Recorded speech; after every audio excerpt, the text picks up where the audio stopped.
Olá pessoal, aqui é o Rogério, eu sou conhecido como Arvi e eu estou fazendo esse vídeo para o pessoal aqui do Brasil que tem curiosidade sobre o Raspberry Pi, que é um brinquedinho aí que eu comprei recentemente, e eu vou falar um pouquinho sobre ele, sobre as possibilidades dele, a minha visão assim como técnico de informática, para quem tem curiosidade de comprar um e mexer um pouquinho com ele, que realmente a ideia dele é bem fascinante. E espero que esse vídeo ajude você a ter algumas informações a mais sobre o Raspberry. Bom, essa é a caixinha dele, do Raspberry Pi, modelo B+, com 512 de memória. Eu comprei ele na loja oficial, a farnellnewark.com, que é a loja recomendada aí pela própria Raspberry, pelo pessoal que faz o Raspberry. Eu comprei lá. Eu comprei em começo de novembro de 2014. O valor lá era de R$ 197,95. Com o frete eu paguei R$ 207,72. Então 207 é mais ou menos R$ 200. O dólar atualmente estava em torno de 2,6. Então é mais ou menos esse preço que você vai encontrar. Então aqui a caixinha dele, Raspberry Pi modelo B+, tem aqui o número de série, tudo. Atrás as informações dele, velocidade aí do processador de 700 MHz, é um Broadcom com 512 de RAM, tem aqueles 40 pinos para quem entende de eletrônica mexer, no meu caso, tá? Porque eu vou montar ele para um servidor caseiro mesmo. Tem entrada Full HDMI, 4 portas USB e o micro slot SD. E mais aqui as informações sobre ele.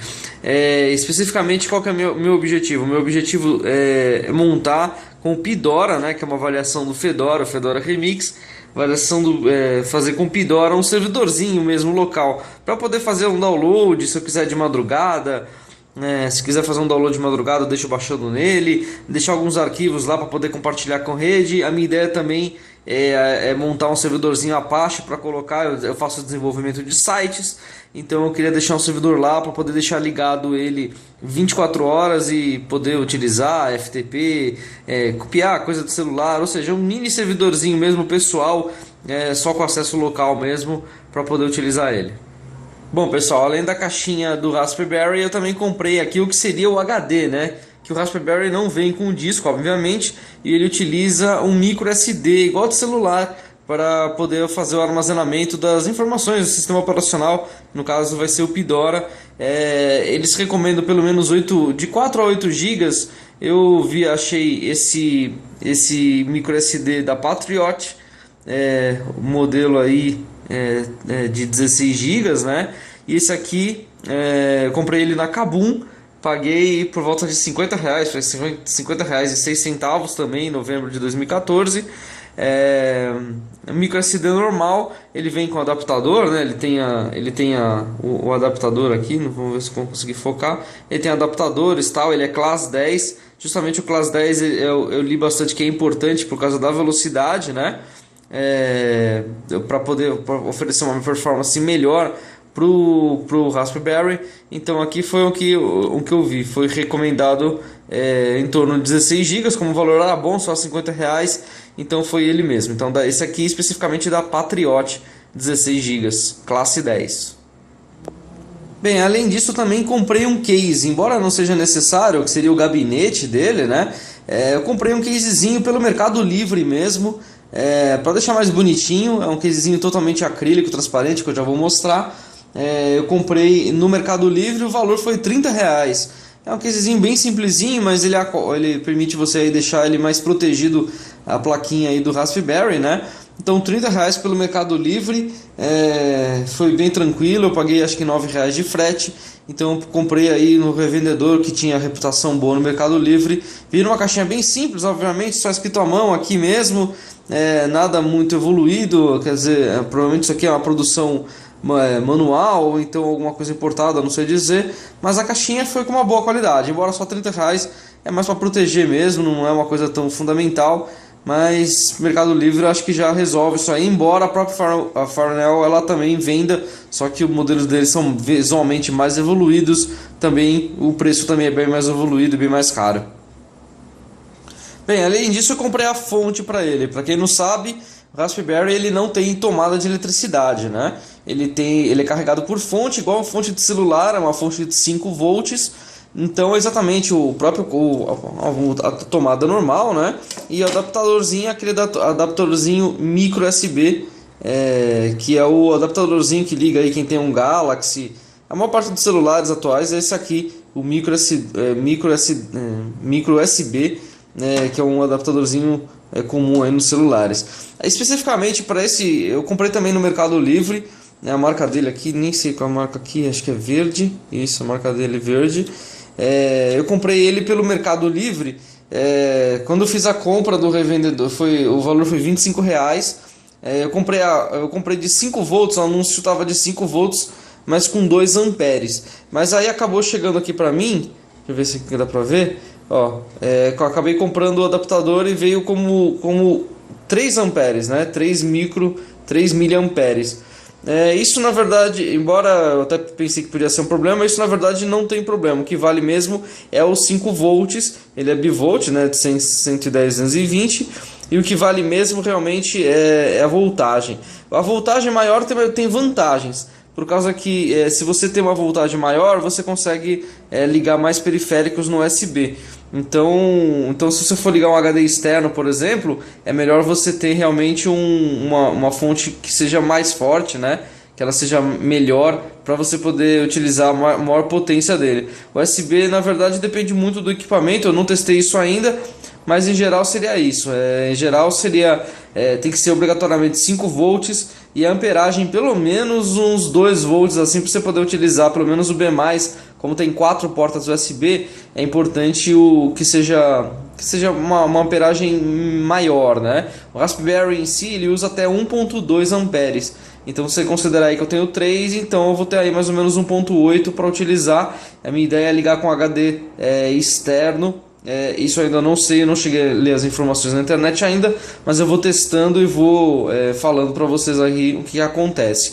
Então, em geral, isso aqui é uma fonte normal para celular, micro USB na ponta, de 5 volts e 2 amperes pelo menos, nesse aqui 3 amperes. Bem, esse aqui é o HD que eu pretendo ligar nele. É um HD, na verdade, é um disco externo, né, USB. Esse disco externo é de 1 TB da Seagate. Ele não tem adaptador de força, ele não tem a fonte de energia separada. A eletricidade vai vir do próprio cabo USB. Eu sinceramente não sei ainda se vai funcionar. Eu vi algumas informações na internet, mas eu também vou fuçar para ver se dá certo. Esse HD especificamente da Seagate é um modelo de 1 TB, um modelo tradicional, portável, né? O modelo dele tá aqui, que deixa eu ver aqui, tirar do vídeo para poder ver, o modelo SRD 00F1, que tá aqui em cima. Eu acho que não vai ter problema, mas eu sei que eu vou ter alguns ajustes de configuração que eu vou ter que fazer em arquivo de configuração, que eu vi que por padrão existe uma voltagem que é configurada no próprio Raspberry. Essa parte ainda eu estou um pouquinho perdido. A gente vai fuçando e vai descobrindo como é que funciona. Acho que para poder configurar a voltagem do aparelho, né? Mas a princípio essa é a minha ideia inicial. Vamos ver se vai dar certo. Ligar o aparelhinho e colocar esse HD de 1 TB, um disco externo de 1 TB, para funcionar junto com o Raspberry. Bem, esse aqui é o Raspberry já no case, né? No gabinete dele. Já fiz a montagem. Quando eu comprei, esqueci de falar que quando eu comprei esse case pelo Mercado Livre, ele veio com 2 dissipadores, né? O maior e o menor, que você coloca, ainda veio com um terceiro ou mais, eu não sei se veio errado, porque na verdade só vinham 2, acabou vindo um mais desse maior, não sei se era isso mesmo. Mas aqui já está montado, é o Raspberry Pi B+, né? E já dentro do case de acrílico eu comprei no Mercado Livre. As entradas, o case é bem feitinho. Ele é bem simplesinho assim, mas ele tem os pezinhos, né? Tem todas as entradas, os espaços. Ele é bem tranquilo mesmo. Bem, falando um pouquinho do Raspberry, ele é uma chapinha bem pequenininha. Para você ver, cabe na palma da minha mão com o gabinete, né? Eu tenho 1,70 m, então você vai ver que, a não ser que você seja um jogador de basquete com uma mão enorme, vai ser mais ou menos esse tamanho, mais ou menos o tamanho da palma da mão. E ele é bem pequenininho mesmo. Mas ele tem todas as funções, né? Aqui embaixo aqui onde eu estou apontando seria a entrada a pequenininha, né, que é igual do celular, para a gente poder para encaixar lá a fonte que eu comprei de 5 volts e 3 amperes. Aqui do lado uma porta HDMI mesmo, para você poder ligar o monitor, pode ligar o monitor, até uma televisão, ele está configurado para isso. Aqui tem a entrada de áudio, que é um pininho normal, um P2. Aqui em cima, que é entre o vídeo e o fone e o som, tem uma entrada para uma câmera. Ele tem como você colocar uma câmera aqui, mas obviamente não é a minha intenção. E aqui também tem um adaptador de display, que também não é minha intenção de utilizar. Aqui tem o processador e o vídeo, tem os chips aqui dentro dele. Aqui em cima é aquelas portas, essas portinhas, esses pininhos aqui em cima são para fazer ligação de quem mexe com eletrônica, tal, que também não é o meu objetivo. Então simplesmente ele tem abertura aqui, mas eu não vou usar, porque eu não entendo nada de eletrônica, eu estou usando como informática mesmo, né? Embora eu sei que dá para fazer bastante coisa com ele bem avançada. Aqui a parte de baixo não tem muito segredo, aqui está o cartãozinho de 16 GB, lá que eu comprei da Patriot. Só encaixei ele, ainda não configurei nada. Aqui temos a nossa porta de rede, né, para você colocar um cabo de rede, e mais 4 portas USB 2.0. Então aqui, embora o meu HD externo, meu disco externo seja 3.0, eu acho que não vai ter problema, talvez só problema de performance, isso eu ainda não sei ainda direito. E aqui a lateral dele. Então ficou o case bem bonitinho aqui, tem os pezinhos. E é isso que eu vou colocar. Basicamente a minha ideia é, quando eu montar, o que eu vou fazer? Eu vou colocar o HD junto com ele ligado aqui na porta, e eu vou ligar ele no móvel que eu tenho, que está o roteador. Então basicamente junto com a internet, né, junto com o roteador de internet, eu já vou ligar o adaptador de força nele, ligar o HDzinho e ligar com um cabinho pequenininho de meio metro que eu tenho de rede, e já conectar aqui, setar um IP nele, e essa é a minha ideia original. Agora vamos ver se vai estar tudo certo com relação à ligação do HD, a configuração. Como eu disse, eu estou fuçando, eu sou completamente, o meu conhecimento é de informática, com computador, nunca mexi com esse tipo de aparelho, então eu vou fuçar assim pelos meus conhecimentos que eu tenho de Linux, que já mexo com servidores e tal, então meu conhecimento de Linux é legal. Agora vamos ver se eu consigo me virar com um aparelhinho aqui que é mais para o pessoal mais de eletrônica. Vamos ver se eu consigo fazer o que eu estou pretendendo fazer, esse mini servidorzinho na minha casa. Bem, agora a gente está começando a fazer preparação aqui para fazer a primeira execução do Raspberry Pi. Ele está aqui já bonitinho, só falta conectar a eletricidade, porque ele não tem botão de power, tá? Ele não tem botão de liga e desliga, então é só de conectar na eletricidade ele já vai sair ligando. Aqui está a porta HDMI, eu liguei ela na minha televisão, televisão normal. Aqui está o USB, tanto do teclado e quanto do mouse. Eu tenho um teclado que é aquele Logitech G19, que com certeza utiliza a fonte externa, então eu simplifiquei, peguei um teclado aqui mais genérico e o mouse também Genius aqui, bem simplesinho. Um detalhe que eu esqueci de falar é que essa versão que eu comprei, eu não comprei com aquele card do sistema operacional Nubis, né, que é o sistema de start do Raspberry. Eu comprei, obviamente, aquele micro SD, né, de 16 GB da Patriot, e eu estou usando agora, exatamente nesse momento, eu estou usando o programa SD Formatting, que é indicado justamente pelo site do Raspberry, para fazer a formatação. É muito simples, é um programinha, só você executa, tem uma opção lá que você tem que alterar de off para on, também está bem explicadinho no site, e você formata super rapidinho, formata quick, em menos de 5 segundos ele formata o micro SD, e aí simplesmente você pega o sistema operacional Nubis, que é download gratuito lá no site do Raspberry, você descompacta ele no seu computador e move pro micro SD na raiz, né? Então que esse ele vai poder executar o sistema operacional.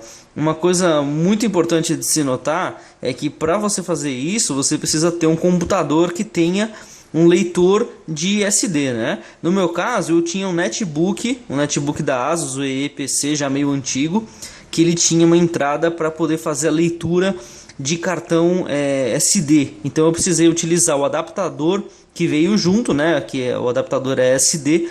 Então eu tive que colocar o micro SD no adaptador para colocar no netbook e do netbook conseguir fazer a formatação e a extração. Então é muito importante, se você tem que ter aí um leitorzinho de cartão SD ou micro SD para conseguir colocar os arquivos no micro SD para você poder executar ele pela primeira vez. Então agora, terminando isso, a gente já vai conseguir executar pela primeira vez o Raspberry.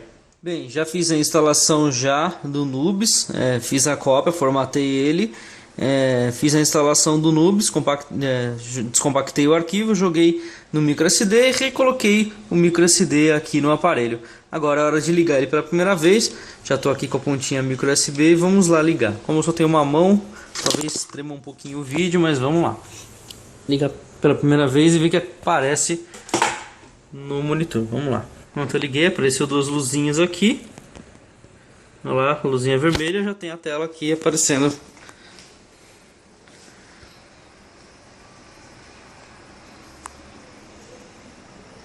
Pronto, tá aí a primeira tela do Nubes. Essa versão é 1.3.10 de 12 de setembro de 2012. Por padrão aqui, pede para instalar o Raspberry, adicionar aí uma área de partição, tal. Como eu não tenho muitas informações, o que eu vou fazer é o básico, que é o Raspberry mesmo. Simplesmente já está com o mouse, vamos testar o mouse aqui. De primeira, teclado também, teclado também funcionando direitinho, não tem muito segredo. Vamos lá colocar para fazer a configuração. Bem, eu selecionei aqui Raspberry, ele está me dando um aviso dizendo que o sistema operacional vai ser instalado. Então ele só, pelo que eu entendo, ele executou isso aqui em memória, né? E agora ele vai formatar o SD para fazer a instalação do Raspberry. Vamos dar sim aqui e ver o que acontece.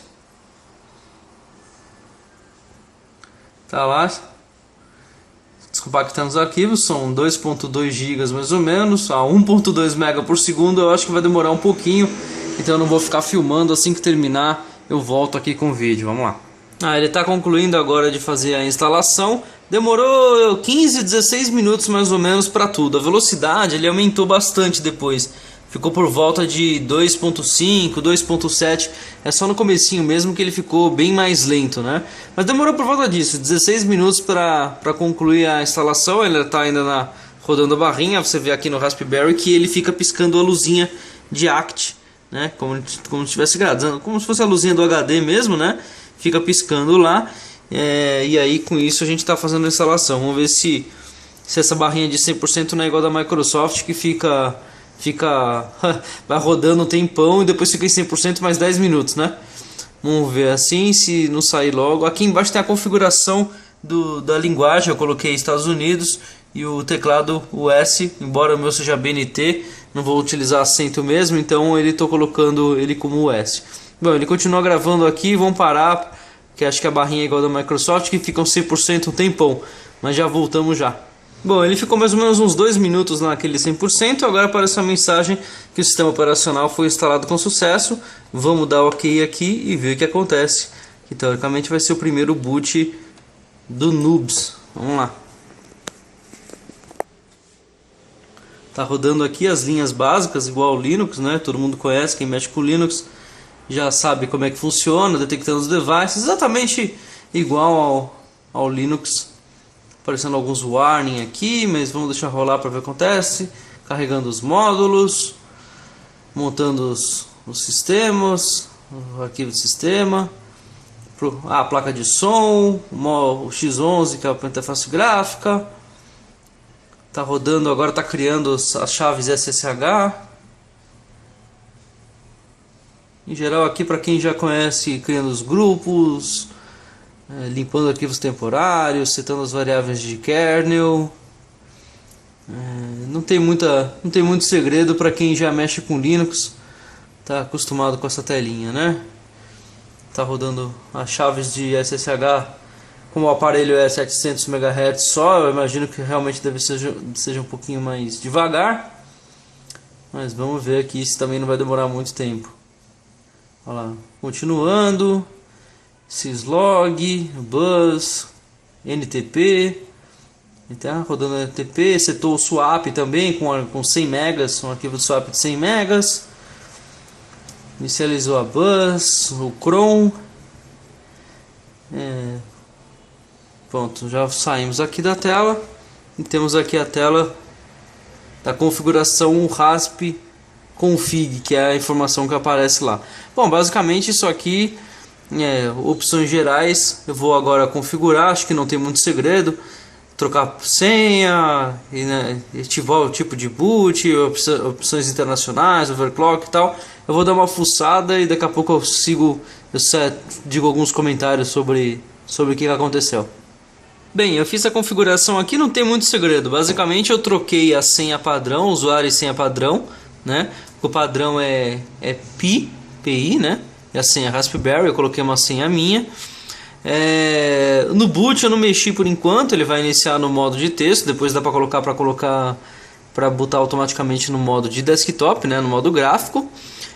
A opção de internacionalização eu simplesmente ativei, nem sei se precisava ou não, ativei os PTBR, né? Tanto o TF8 como o ISO 8859-1. Não sei se precisava, mas ativei. Câmera desativado, que eu não tenho, esse Rast Track não mexi, overclock, eu olhei, tem várias opções de overclock, embora não seja recomendado no meu caso, eu mantive nenhum, né, que seria o padrão de 700 MHz, eu não tenho motivo de usar overclock, até porque esquenta demais e vai diminuir a vida útil, ele mostra um aviso no começo. Depois nas opções avançadas é que tem vários itens que alguns eu configurei, outros não. Não mexi, esse overscan que seria tem barras pretas aparecendo, embora realmente de vez em quando minha televisão aqui está dando umas piscadas, eu não sei se é alguma incompatibilidade. Hostname eu deixei mais simples. Memory split é a quantidade de memória para placa de vídeo, né, para GPU. Eu deixei o padrão em 64 por enquanto. Eu ativei o SSH na porta 22, né, porque realmente eu vou utilizar só na rede local, então não tem problema. Então deixei o SSH ativado. Esse SPI e EZC, não sei, I2C, na verdade eu não sei o que é, coisas mais avançadas, é desativado por padrão. Aí ativar ou desativar o shell e o kernel e mensagem de kernels para a conexão na conexão serial. Como não ia usar, o padrão era ativado, eu desativei. Se precisar, depois eu troco. O áudio te permite configurar se você quer forçar pelo HDMI ou forçar pelo jacket, né, pelo P2. Eu deixei no automático. E o update ainda não conectei à internet, então eu deixei quieto. Então simplesmente eu não mexi nessas opções, só mexi nessas opções que eu falei para vocês. E agora é isso, teoricamente está tudo configurado. Vamos ver agora qual que é o próximo passo. Vamos lá então finalizar, né? Aqui embaixo. Vamos finalizar e ver o que acontece. Você quer... deu uma piscada no monitor que nem eu falei, né? Você quer reiniciar? Sim, vamos reiniciar. Começa de novo desligar o Linux, né? Todo mundo conhece isso, decore salteado. E vamos lá reiniciar de novo o Raspberry. Agora, teoricamente, ele vai para a linha de comando. E vamos reiniciando. Mesma coisa. Tá bootando. Setando as velocidades de USB. Detectando o teclado, o mouse. Setando o teclado. O que mais aqui? Detectou o mouse. Genius NetScrew. O que mais? Aqui demora um pouquinho, né? Criando keymap. Setando o sistema. File System, lendo os módulos do kernel, montando o File System. Ele até que boota bem rapidinho. E vamos lá.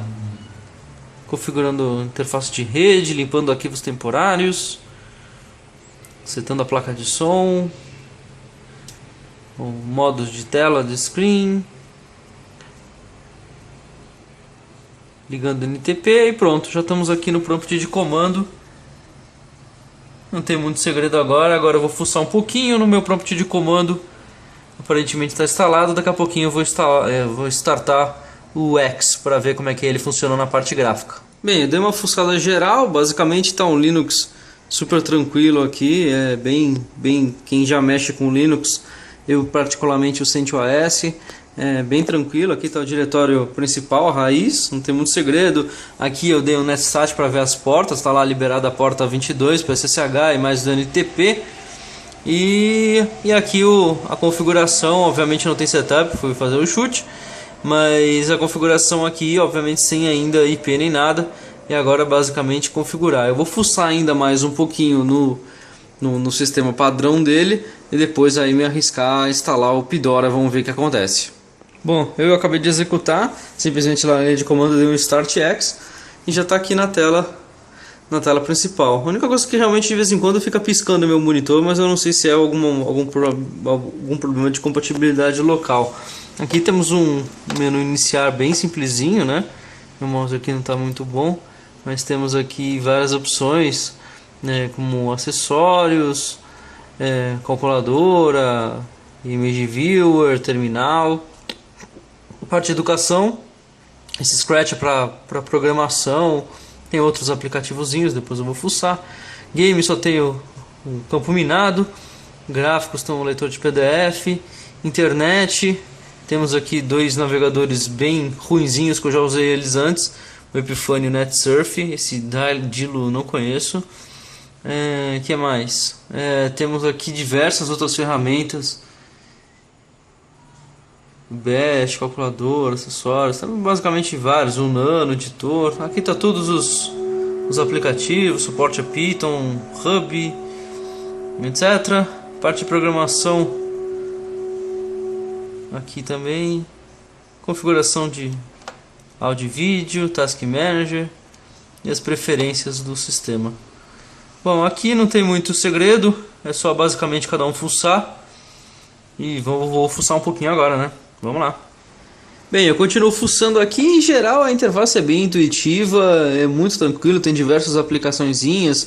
Tem até aquele Minecraft que eu falei que era campo minado, na verdade não é aquele negócio de fazer bloquinhos lá, eu não entendo muito de jogo, mas é legal, tem um gráfico bem legal, funcionou muito bem e o monitor parou de piscar aqui do nada.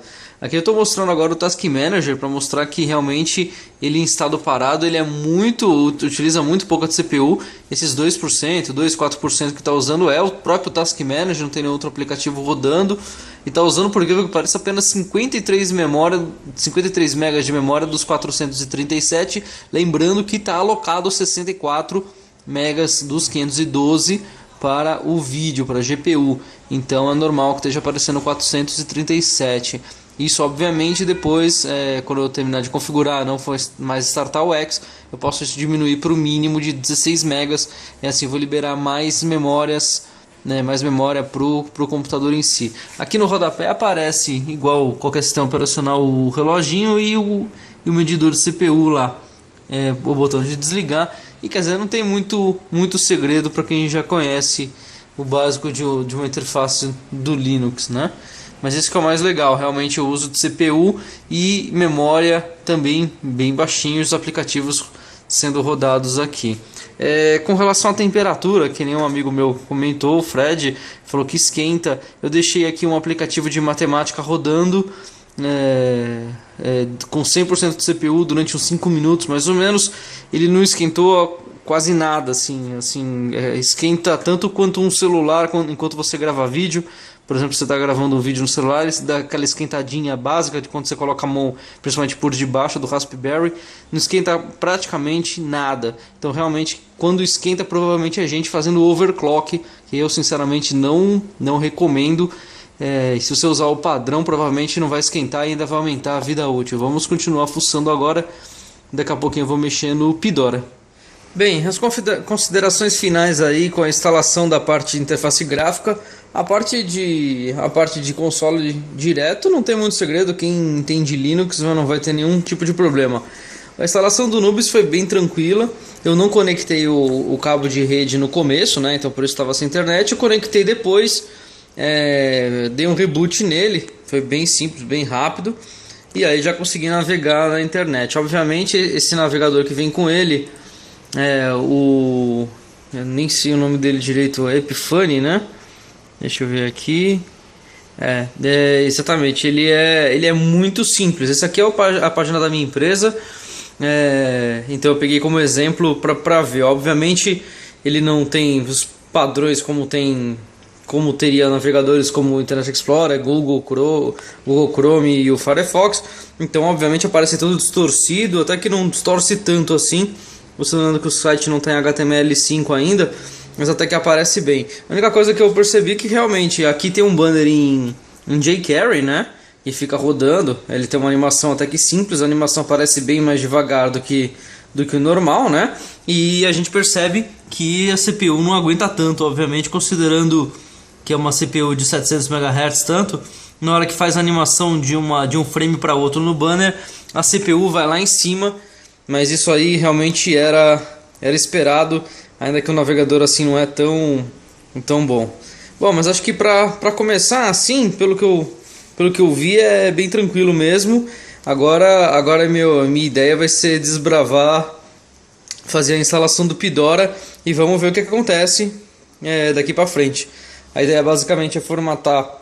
Como essa instalação não vou utilizar de primeira, né? Embora daria já para utilizar ela sem problema, eu vou fazer a formatação de novo do SD e vou fazer a instalação do Pidora e vamos ver o que acontece. Sobre o IP, a detecção da rede foi bem tranquila. Depois que eu espetei, ele simplesmente detectou a placa de rede normalmente via DHCP, então pessoas não vão ter muita dificuldade. Resumo geral da primeira parte, absolutamente tranquilo. Qualquer pessoa com conhecimento mínimo de informática, de Linux, consegue fazer. Não deu nenhum problema, nenhuma instabilidade, nada que tenha que configurar manualmente. Pelo menos nessa primeira parte de interface super tranquilo. Ou seja, a instalação é muito simples. Qualquer pessoa com conhecimento básico consegue já sair navegando sem maiores problemas. Vamos agora então para ver o que acontece com o nosso Pidora. Bom, eu formatei a minha unidade de micro SD e tentei usar o programa Fedora ARM Installer, que faz a instalação do Fedora no micro SD, mas não deu muito certo. Ele não encontrava o meu dispositivo aqui no meu Windows 7 Basic Edition. Então eu procurei na internet esse programa Win32 Disk Imager, que está disponível no SourceForge. E estou conseguindo agora fazer, copiando a imagem, né? Passando a imagem do Pidora para o micro SD. Uma coisa que também eu tive problema foi com relação às partições do Nubes. Depois que eu tentei zerar as partições do Nubes no próprio Windows, lá no gerenciador de computador, ele me deixava excluir uma partição final que tinha de 32 megas e depois a partição principal, que no caso da minha tinha 13 gigas, mas o Windows não deixou eu excluir a partição principal, que era a Recovery, que tinha 700 megas. A partição inicial simplesmente não me deixava excluir de jeito nenhum a partição. O que eu tive que fazer foi utilizar o utilitário do Windows, o diskpart. Com o diskpart eu dei um comando help, lá tem todas as informações. Aí eu setei primeiro o volume, o disco ativo, né, o disco que eu queria trabalhar, depois a partição, e aí dei um delete partition. Quando dei delete partition número 1, aí ele excluiu e voltou a aparecer nenhuma partição criada no meu micro SD, que no caso tem um pouco mais de 14 GB, considerando a formatação.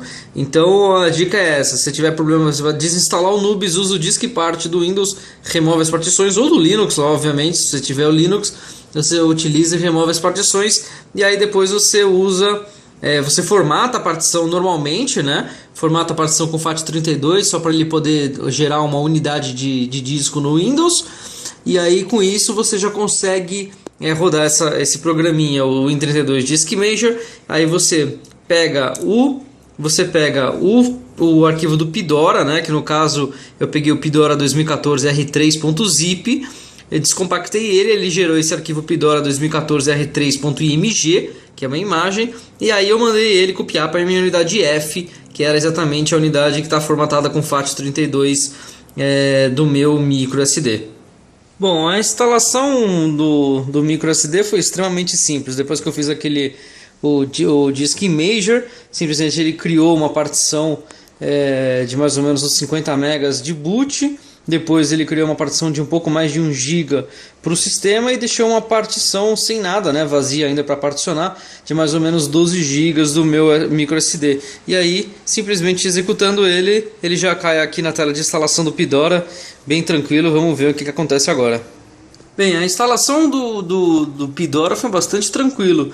Ele, naquela tela de configuração, ele pediu algumas informações como time zone, com informações de usuário e senha para trocar a senha de root e criar um outro usuário. Esse outro usuário é opcional, você pode avançar sem criar e só criar o usuário de root. Você define também qual que é o nome da máquina, eu chamei só de Raspberry.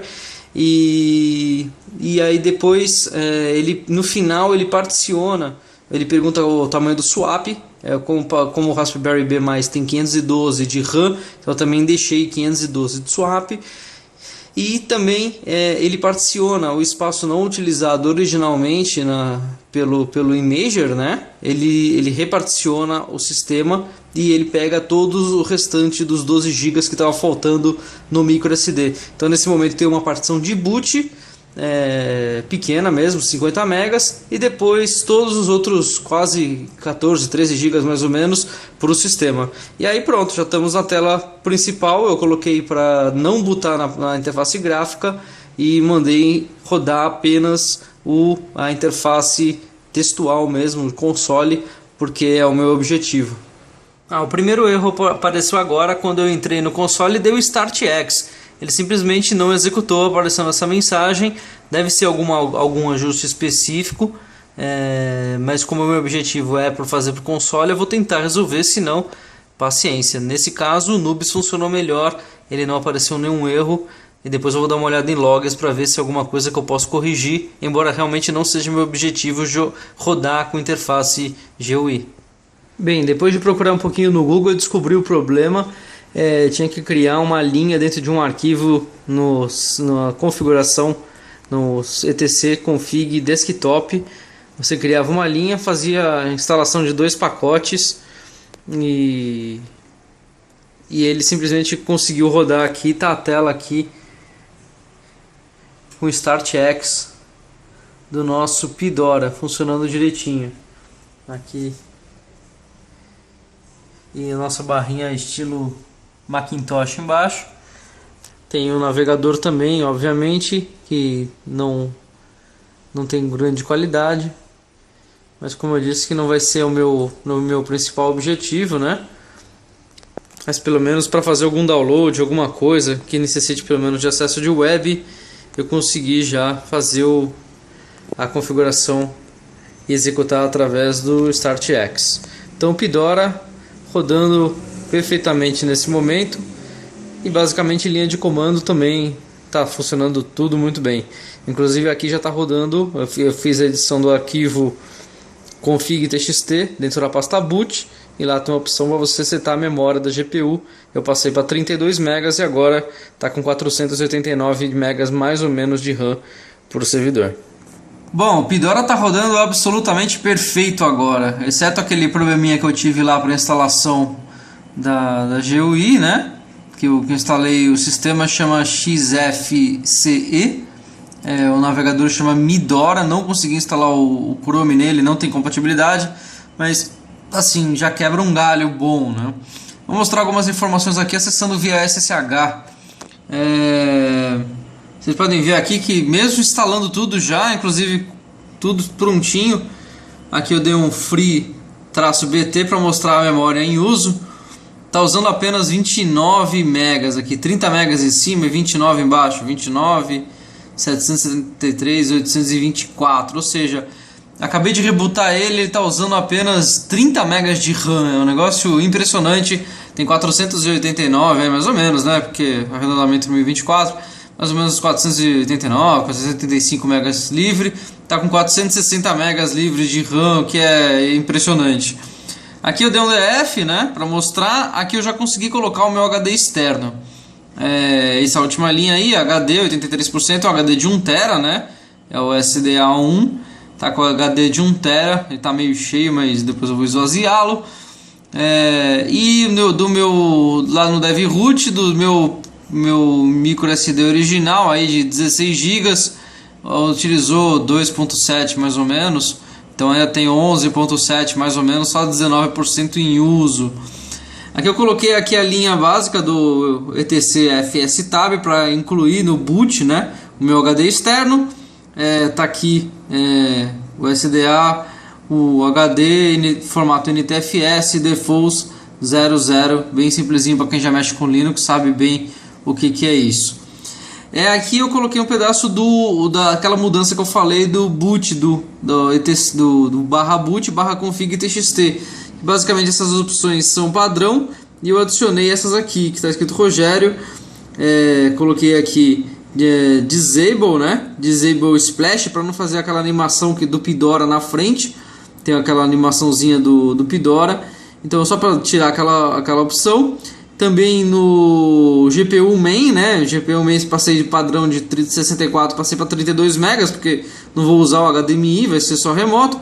E eu coloquei esse Max USB corrente 1 e Safe Mode GPIO igual a 4. Esses itens foram necessários para fazer com que funcionasse o HD. Então, para poder funcionar o HD, porque o HD precisava de uma amperagem maior, precisava de 1.2 amperes, o padrão é 0.6. Então essas duas opções aí, Max USB corrente e Safe Mode GPIO 4, foram necessários para conseguir subir o meu HD. Lembrando que o meu HD é um Seagate que não tem fonte externa, ele apenas tem um cabinho só, que é o cabo USB, a alimentação vem por ele. A minha situação atual ele está ligado apenas no aparelho, está ligado apenas a entrada de energia, né, a fonte de energia, o cabo de rede e um USB só do HD. Não está ligado nem monitor, nem mouse, nem teclado, porque eu vou usar tudo remoto, né? E tá funcionando muito bem. Quando eu liguei o HD sem fazer essa alteração, essas duas últimas linhas lá do Max USB e do Safe Mode, o HD começou a fazer uns barulhinhos estranhos, quer dizer, ele não ligou, não acendeu a luz, começou a tentar rodar um motor e não conseguiu. Isso por causa de não ter a amperagem correta. Inclusive em algumas partes do vídeo eu falei voltagem, na verdade é amperagem, né? E outra coisa que eu fiz foi instalar o pacote pelo Yum, né? Pelo Yum Install, o XRDP. O XRDP é o RDP normal, aqui acessando pelo RDP do Windows. Eu só troquei a porta para 7623, que o padrão é 3389. Só troquei por segurança e por causa do meu roteador também. Mas basicamente aquela interface lá do XFCE está rodando aqui perfeitamente no RDP. Mesmo com o RDP executando com o navegador e outras coisas, ele usa apenas 100, 110 megas de RAM, mais ou menos ainda. Então dá para rodar perfeitamente, mesmo não era meu objetivo conseguir rodar numa boa. Tá aqui as pastas, tem a pasta HD ali, que é o meu HD externo, e tá rodando perfeitamente em RDP. Ou seja, até agora realmente a única coisa que aconteceu foi aquela dificuldade lá inicial, que tive que fazer a inclusão de uma linha lá para poder funcionar o GUI, né? E do resto está funcionando tudo perfeitamente. E eu vou continuando aqui instalando, funcionando mais um pouquinho e compartilhando com vocês as informações nesses meus dias de fuçação em cima do Raspberry B+. Só para mostrar como é que ficou a situação física final do meu Raspberry. Eu deixei junto com o modem aqui da GVT, o Raspberry e o HD externo ligado aqui bonitinho. Já tudo funcionando, um espaço super pequenininho para o meu servidor pessoal.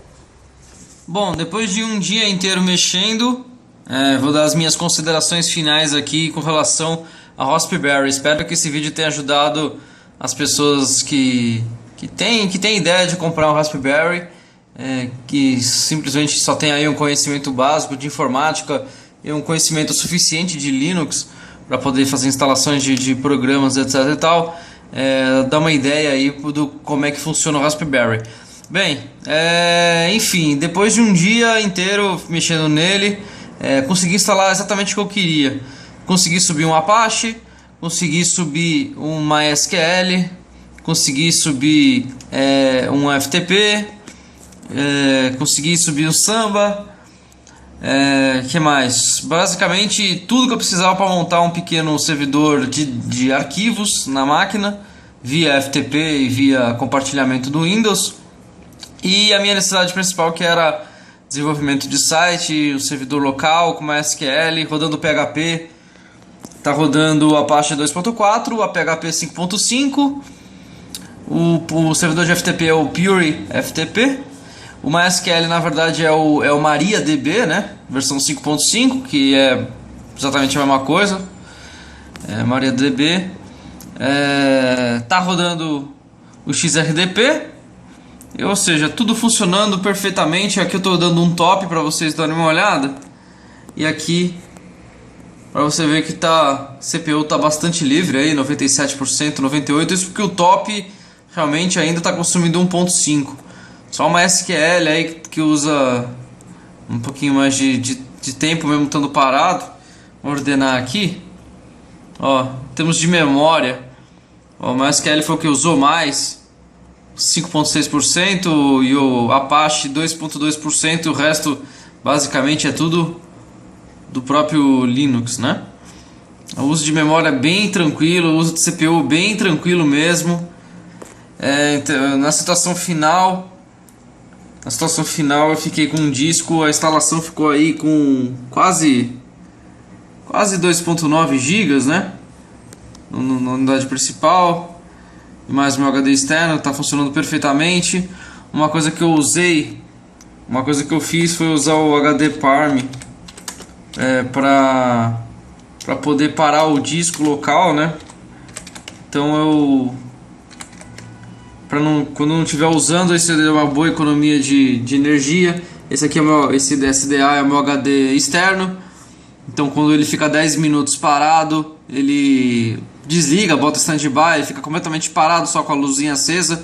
E o tempo de aceleração daquele HD é bem rápido, em uns 2 ou 3 segundos mais ou menos ele já está de volta ativa, né? Quem quiser saber como é que faz isso, dá uma olhada no comando HD Parm para você ter uma noção de como configurar. São os parâmetros B-B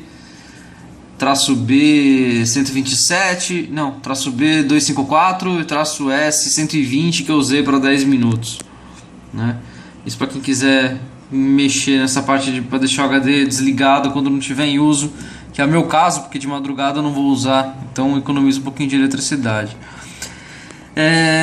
Em termos de memória, vai ver que já rodando tudo, está usando aí por volta de 62 MB de RAM, bem tranquilo, com 489 total, tem aí 427 livres, então é bem tranquilo. Bom, essa é a minha consideração final. Espero que tenha ajudado aí o pessoal a ter uma ideia. Roda perfeitamente, super estável. E aí o que eu deixo de conselho é o seguinte: para quem for utilizar com o intuito de usar a parte gráfica dele, né? O intuito de usar a parte gráfica dele, eu recomendo reusar por enquanto, pelo menos, isso considerando que eu só usei 2 dias o Raspberry. Usar o Nubes mesmo, que ele é mais tranquilo, ele roda mais coisa, tem mais aplicativos e tem um monte de detalhes. Talvez outros sistemas sejam tão bons quanto. Para quem for usar o servidor e já mexe com Fedora, já mexe com CentOS, lembrando que o Nubes é baseado em Debian, né? Não é todo mundo que gosta, eu particularmente prefiro Red Hat, Fedora. Para quem quer fazer como servidor o Pidora, que é o Fedora Remix, rodando perfeitamente no Raspberry IBM+, com pouco uso de memória, pouco uso de CPU, e é tranquilo, rodando web server super rápido pela rede local. Não tem o que comentar, muito bom mesmo, extremamente simples de mexer, super estável. Eu li pela internet aí que com um HD externo nesse formato que eu estou usando, de deixando stand-by quando não estiver em uso, e não estando com a CPU 100% em uso, ficando nessa média de 80%, 90% de uso, fizeram a medição e o gasto é de mais ou menos R$2 por mês de eletricidade, considerando novembro de 2014. Então você pode considerar aí por volta de R$2 a no máximo R$3 por mês de eletricidade. Com certeza nenhuma máquina normal rodando assim 24 horas iria usar só isso. R$2 por mês é muito pouca coisa.